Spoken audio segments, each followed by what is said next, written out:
Lesson 2 homework.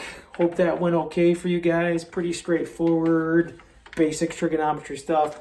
So this was the triangle that was given to you in the picture that I gave you. I'm not going to do it right now, but if you ran the Pythagorean theorem on this thing, 8, 15, 17, it would clearly give you sides that match up to make a right triangle. Just wanted to verify that just because. But anyways, so 6 questions. You were asked to find the sines and cosines and tangents of various angles in this picture. So let's just make sure we got this all down. Remember this acronym right here.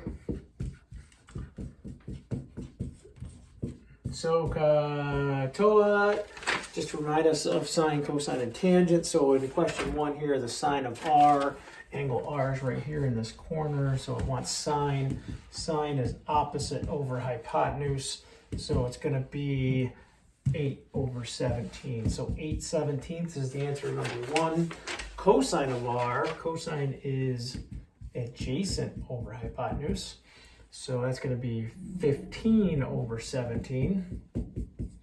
That's the answer to that one.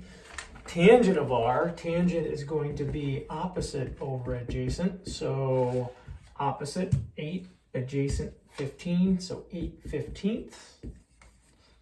There's that one.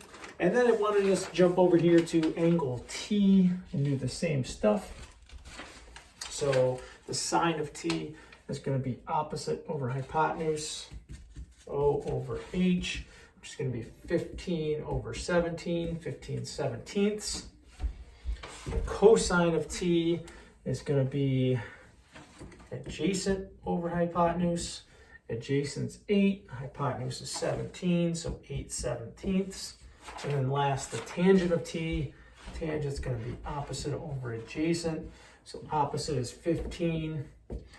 Adjacent is 8, so 15/8. All right. So now some things that are coming down the road that you haven't noticed come up yet. What if I asked for the sine of 90 or the cosine of 90? That's going to be this angle in the corner right here. So if I try to do the sine of 90 or the sine of angle S, whichever one we want to call it, going to be opposite over hypotenuse, O over H, but the opposite is the hypotenuse. So that is something that we're going to talk about. How about if I try to do the cosine of 90? Cosine is adjacent over hypotenuse. So I'm right here. Which side is adjacent? This one or that one? Not sure. So something else we're going to talk about with cosine of 90. Also talk about the tangent of 90 as well. Tangent's opposite over adjacent. So if I go here, the opposite over the adjacent, there's 2 possible adjacents. The opposite is the hypotenuse. It's all confusing and crazy. We'll get to that eventually with tan, cosine, and sine of 90. So that's all coming. But let me know if you have questions on the first homework assignment. Hope it all went well and easy for you. And we'll go from there. Raiders on 3.